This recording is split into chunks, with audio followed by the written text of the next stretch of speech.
Hey guys, how you doing? Just gonna go over a little review of what the first two videos were about, and then what we're going to do.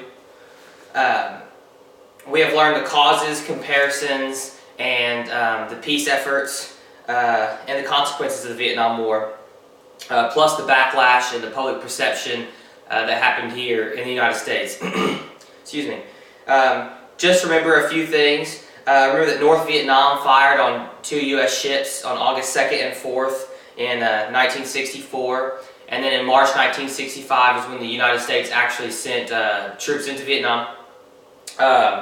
Political leader Ho Chi Minh formed the Viet Minh, which was inspired by Soviet and Chinese communism.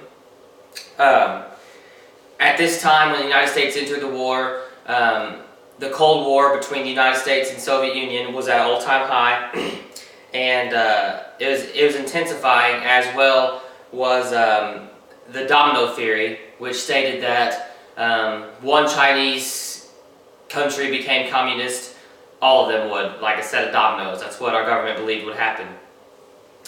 Protests in the United States intensified when soldiers came home from Vietnam and started telling stories and started telling people from our country that we weren't actually winning this war, unlike what our government was saying.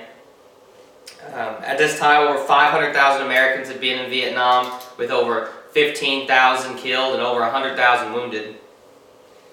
The anti-war movement spawned violent protests, killings, and mass incarceration in Vietnam and even here in the United States. So that's kind of just a little quick rundown of what we covered. So I'm actually going to put a link to a Google form quiz for you guys. There's going to be 10 questions, and one of them will be short answer, so 9 multiple choice.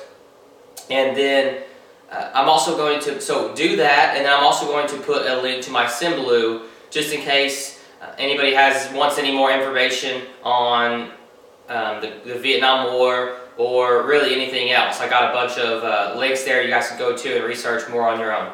Thank you so much, guys.